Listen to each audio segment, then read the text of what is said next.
दा थिकादारफोरखौ बासायनायनि खोथा बिथांमोना बुंदोंब्लाबो बिथांमोना थिकादारखौ फोथैनानैसो गालांदों। 17 बोसोर सरकार सालायनायनि उनाव मोनसे राजखान्थि हान्जाया 4 बोसोरावनो गोहोआव गैयै 4 बोसोरावनो बाजाराव थांलायनानै गावनि राजखान्थि दोलोखौ फानथिंनांगौ जानाया बियो खोब दुखुनांथाव बाथ्रा। मानो होननानै बुङोब्ला बिथांमोना बाजाराव इलेक्सन फोसावदिङाखै, बाजाराव BPF दोलोआ दङ होननानै बेखौसो रायजो राजानो फानथिंबाय थादों, मुवा बेसाद फाननाय बायदि। मानो होननानै बुङोब्ला बाजारावथ' अनेक मानसि फैयो, गुबुन समस्थिनिबो हयथ' मानसि फैनो हागौ बा बायदिसिना मानसि फैनो हागौ। आरो मोनसे खोथाया रोखा, बिथांमोना गामि गामि जिहेथु हाबनो हाला, हाबोब्लाबो गामिनि रायजो राजाफ्रा बिथांमोनजों ओंखारला, BPFनि मेलाव रावबो रायजोफ्रा थाङा। दा बेखायनो बिथांमोना गामियाव हाबनो हालायालाय, गामियाव मेल खुंनो हाला नालाय, बेखायनो बाजारफ्राव जेराव जे मानसि फैखायो बे बाजाराव थांनानैनो माने आयुर्वेदिक मुलि फाननाय बायदि बिथांमोना गावनि राजनिति दोलोखौ फानथिंबाय थानायखौ जोङो नुनो मोन्दों। जोंनि बिटिआरनि दानि गाहाय मावफुं खुंगिरि प्रमद बर' बिथाङाथ' थिकादारनि थाखायल' सरकार सालायाखै। बिटिआराव थानाय 35 लाख जनसाधारन, गुबुन गुबुन हारि, गुबुन गुबुन माहारि, गुबुन गुबुन धोरोमनि सुबुंनि गासैबो बिथिङाव जौगानायनि थाखाय खामानि मावदों। बेथ' उफ्रा बिसायख'थिसो। उफ्रा बिसायख'थियाव जाय सरकार सालायो बे हान्जायानो देरहायो, बियो आसामनि जारिमिनानो बुंबोगासिनो दङ। आरो बेबायदियै जोंबो नैबे सिडली बिसायख'थियाव जोंनि बिटिआरनि EM MCLA आरो MLA जों ज' जानानै सिडली समस्तियाव जोङो फोसावदिंफैदों। आरो बेहाय फैनानै जों नुफैदों जोंनि बिजाथि NDAनि मुस्रि निर्मल कुमार ब्रह्म बिथांनि देरहानाया रोखा जाबाय। जोङो 13 तारिखआव जास्ट फर्मेलिटि बेखौल'सो खालामगोन। दा सिडली ओनसोलनि गासैबो रायजो राजा, गासैबो हारि, गासैबो धोरोमनि रायजो राजाफ्रा जोंनि बिजाथि NDAनि AGP, BJP, UPPL मोनथाम दोलोनि जथायजों दैखांजानाय बिजाथि निर्मल कुमार ब्रह्म बिथांनोनो भट थुनो थाखाय थियारि जानानै दङ।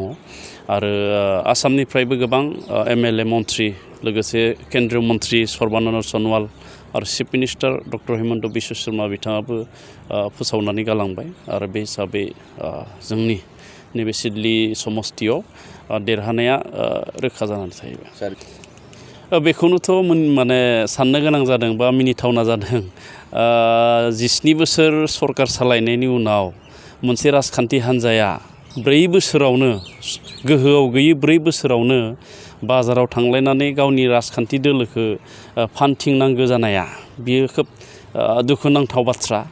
मानो होननानै बुङोब्ला बिथांमोना बाजाराव इलेक्सन फोसावदिङाखै, बाजाराव BPF दोलोआ दङ होननानै बेखौसो रायजो राजानो फानथिंबाय थादों, मुवा बेसाद फाननाय बायदि। मानो होननानै बुङोब्ला बाजारावथ' अनेक मानसि फैयो, गुबुन समस्थिनिबो हयथ' मानसि फैनो हागौ बा बायदिसिना मानसि फैनो हागौ।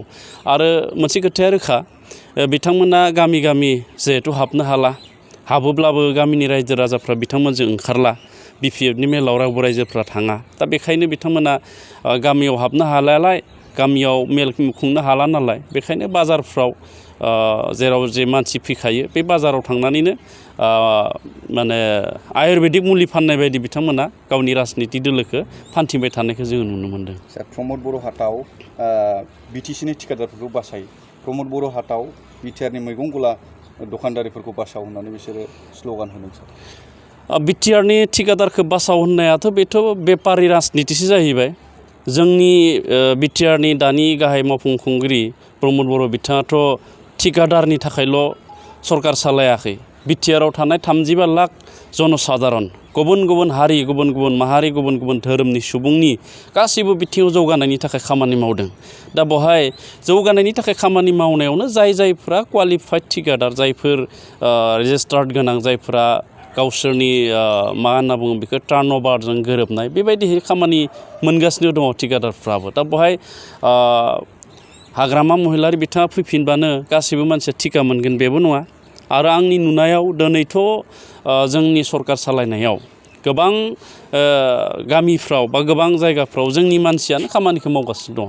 दा बेयाव थिकादारफोरखौ बेबायदि बुंलायनानै थिकादारफोरखौ बासायनो थाखाय होनना बुंलायलायनांगौआथ' जोबोद माने लाजिथाव बाथ्रा जादों। आरो हाग्रामा महिलारि बिथांनि समावथ' थिकादारफ्रा थैनानैसो दङ। मानो होनना बुङोब्ला दायो 2900 लाइबिलिटिस जायखौ जोङो दिनै बाखि होननानै बुङो बे 2900 बाखिया सोरनि बे थिकादारफोरनिनो दा बेखायनो 2900 बे बाखिखौबो बा लायबिलिटिसखौबो जोंहा आसाम सरकारजों सावरायदों आसाम सरकारजों सावरायनानै जोंनि बिटिआरआव जोंनि इसिआव एक्जिकिउटिभ काउन्सिलाव जोङो थांखि लादों जोङो 1 नाम्बारनिफ्राय जायनि लायबिलिटिसा 1 नाम्बाराव दङ बे 1 नाम्बारनिफ्राय जोङो 10% लायबिलिटिसजों जों दिनै मारिगासिनो दङ 10%खौ जोङो सुगासिनो दङ आरो दिनै गोबाङानो बे लायबिलिटिसखौबो मोनबाय आरो उननि समावबो मोनबावगोन दा थिकादारफोरखौ बासायनायनि खोथा बिथांमोना बुंदोंब्लाबो बिथांमोना थिकादारखौ फोथैनानैसो गालांदों बेथ' मिनिथावना बिटिआर ओनसोलाव बयनिख्रुइबो बांसिन सेल जानाय गला दङबा बे जौ दखान मानो होनना बुङोब्ला जोंनि बिटिआर गभर्नमेन्ट फैनायनि उनाव जौ दखानफ्राव बांसिनहै जौ बायनायखौ जों नुवाखै गुबुन दखानफ्रावथ' दिनै अनेक सेल जागासिनो दङ दिनै जोंनि सरकार खुंनायाव बिटिआरआव बबेबा हाथाइसालिया सोरनिबा बन्द होनायनि थाखाय बन्द जानाय माबा नजिर दं नामा दिनै नोंथांमोना नाय क'क्राझार बङाइगाव जोंहा हरै अदालगुरिनिफ्राय टंलानिफ्राय जेसेबांखिनि बिटिआरआव सोहोर दोङो नोगोर दोङो गासिबो नोगोर सोहोराव गोजौ गोजौ अट्टालिका लुबाय थामहिनबा दिनै क'क्राझारावनो 3 बोसोराव क'क्राझार टाउना तितागुरिसिम एक्सटेन्ड जाबाय बेयाव गोबां शपिं मलफोरा फैबाय शपिं मलफोराथ' ओरैनो खुलिया जुदि बायग्रा गैयाब्ला बे शपिं मला खुलिया गोदोनि दिनाव हाग्रामा महिलारि बिथाङा बिटिआरखौ सामलायनाय समाव बिटिसिखौ सामलायनाय समाव क'क्राझार सोहोरा 7टा मेक्सिमाम 8टायावनो बन्द जायोमोन दिनैथ' 12टाब्लाबो क'क्राझाराव दखान मोनो 24 घन्टा खुलिनाय दखानबो दङ दिनैनि थारिखआव गोबां प्राइभेट मेडिकेल कलेज बा प्राइभेट मेडिकेल दिनै गायसनबाय बेफोरथ' गोजोन जानायनि थाखाय बेयो जादों दा ओंखायनो बायनाय फाननाया माब्लाबाबो खमियाखै जायफोरा बायो बे बायखायो दिनैनि थारिखआव इसेन्सियेल गुड्सखौ रावबो बायालाखानो थाया दा बेखायनो बायखायो दा बिथांमोना हाथाय बाजाराव माथो बुंनो बेखायनो बिथांमोना बुंबाय थादों आरो दिनै बिथांमोना बुंदों प्रमद बर' बिथांनि दैदेननाय दानि UPPL BJP AJPनि जथाय सरकारा बिटिआरआव जेबो मावनो हायाखै होननानै दा बै मैगं फाननानै जाग्रा बा गुबुन गुबुन खामानि मावनानै जाग्रा बिथांमोननो अनसुंथाइ होनो हायाखै होननानै बुंदों दिनै 3 बोसोराव जोङो मोनसे समस्थियाव 200 अनसाय बिथांखिनि दारै 5,000 रांहै जोङो बोसोराव मोनसे समस्थियाव 200